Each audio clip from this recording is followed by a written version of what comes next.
Hello friends, welcome to my channel. जय जगन्नाथ सांग माने आसतु आज आम किचन गार्डन बुलवा। किचन गार्डन रो किछि फूल तोलिबा, किछि परिबा भी मु तोलिबी, ता सहित किछि किचन गार्डन रो टिप्स देबी। जदि मो वीडियो टी भल लागुथो लाइक आ सब्सक्राइब करिवे। आ ई टिप्स गुडी को अप्लाई करके आपण माने भी गोटे छोटिया किचन गार्डन टी एमती करि परिवे। किचन गार्डन टी करी किछि ना किछि सबुदिन आमे प्योर ऑर्गेनिक रो फ्रेश परिबा टिके टिके पाई परिबा। एमती तो आमे बाजार किणी खाउचे, तथापि एमती बाड़ी रु बाहरले आमे बाजार को जीवा को भी पड़िबोनी। गोटे छोट परिवार पई 1000 स्क्वायर फुट रो गोटे बगीचा करिवे बोले बहुत यथेष्ट। हितरे एटी मु एटी किछि भेंडी गछ लगे देछि। भेंडी गछ गुडी को एमती सियार करिकरी पानी देले से गछ गुडी को मूल को माटी रहिबो प्लस पानी रहिबो। मु पानी देला बेले मु आज किचन गार्डन रे जो किचन कंपोस्ट रे जो खत तैयारी करते ताकू देइकरी मु गछ लगेइतिली। प्लस मु जो बायो एंजाइम प्रस्तुत करचे कदली चोपा कमला चोपा तार बायो एंजाइम से पानी रे मिसै की मु गछ मूल रे दउची। ता द्वारा देखो मो बगीचा रे कोटिए भी माने मु रासायनिक सार किछि भी देइनी। बगीचा परिवा देखो केते पूरा ग्रीन ग्रीन हेकी रहिची। आपण माने पत्र खतर बहुत प्रकार नाइट्रोजन थाए, तेणु पत्र सुखिला पत्र को न फिंगिकी ताकू बाल्टी पानी बा जे कौन से ड्रम रे बतुरे देबे। सेई पानी की गछ मूल रे देले हमको नाइट्रोजन सार दबाको पड़िबोनी। से बहुत बढ़िया गछ पूरा ग्रीन ग्रीन हेकी बढ़िबो।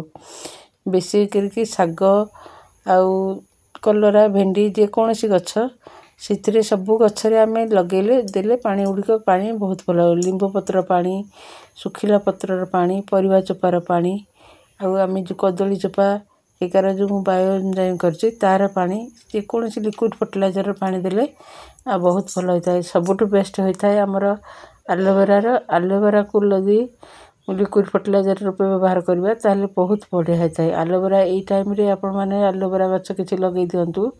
से वर्षा टिके एबे वर्षा सीजन आसी गलानी माटी प्रस्तुत करके एलोवेरा गछ लगे देखी से एलोवेरा रो लिक्विड फर्टिलाइजर भी गछ मूल रे देले बहुत भल होइताय।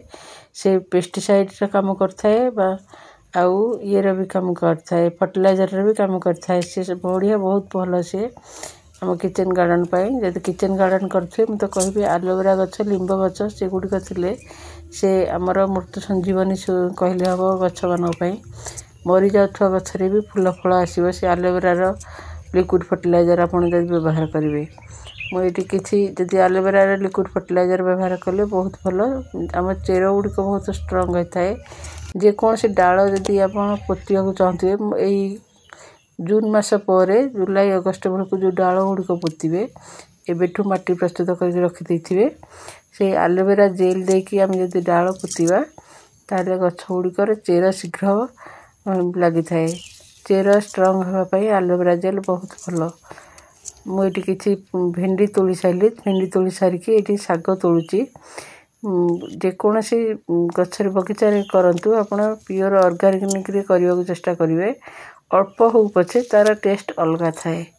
हम एटी बगीचा रो साग जो किणिकी साग खाउचंदी ए बगीचा साग टेस्ट अलगा थाए। मु वर्तमान एटी किछि साग भेंडी तोली साइली। एटी किछि लंका अछि, लंका गछरु भी लंका तोलुची। खरा दिन पई लंका गछ उडी टिके मोर टिके खराब हे आसिला। ए वर्षा जो मझिरे हे गला काल वैशाखी वर्षा सेथिरे सेई मूल उडी को दोहलिकिरी पानी जमिकिरी लंका गछ उडी को नष्ट हे गला। कारण लंका गछर प्रधान शत्रु होची पानी। पानी जदि अधिक होला ताले लंका गछ उडी को नष्ट हे जिवो। मु एटी किछि लंका तळी पकेइछि एबे ताकू मु भी एबे लगेइ देबी। दिन 2 दिन भीतर लंका गछ उडी को लगेइ देबी। कारण एबे जो लंका उडी को से गछ भल हबनी। से 2-3 थर फळी गला पर लंका गछ उडी को पुड़े देकी आ नुआ गछ लगेले भी बहुत भल का। मु एटी किछि साग गछ लगेइछि, साग गछ रो भी साग तोलुची। बगीचा रो किछि ना किछि प्रत्येक दिन हमें पाइबा, ता सहित माइंड फ्री रहइबो आउ आमे फ्री रे ऑक्सीजन भी पाइबा हमें किचन गार्डन रो।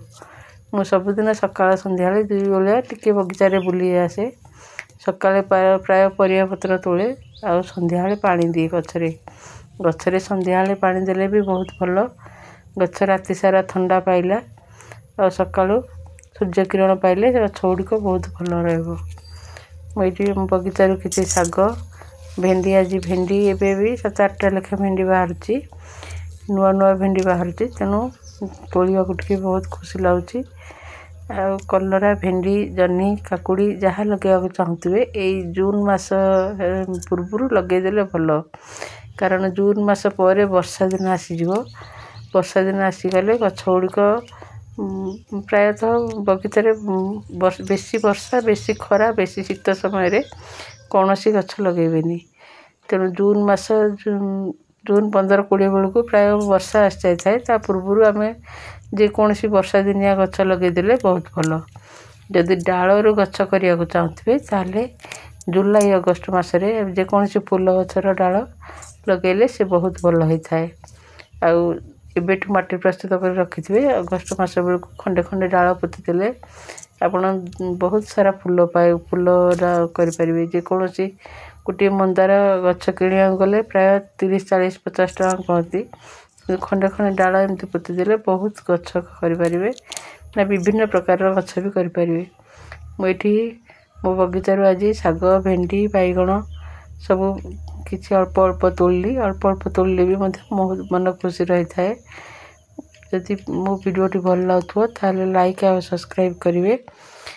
ଆଉ ଏଇଠି ମୋର ଲଙ୍କା ତଳି ପଡ଼ିଛି, ୟାକୁ ବି ମୁଁ କିଛି ଦିନ ପରେ ଲଗାଇଦେବି। ଏଇଠି ମୁଁ ଆଜି ବଗିଚାରୁ ଏତିକ ପରିବା ଆଣିଛି। ଘରକୁ ଆସିଲା ପରେ ମୁଁ ପରିବା ଗୁଡ଼ିକ ଖେଳେଇ ଦିଏ, ମୋତେ ଦେଖିକି ବହୁତ ଖୁସି ଲାଗେ, ମୁଁ ନିଜକୁ ନିଜ ଖୁସି ହେଇଯାଏ।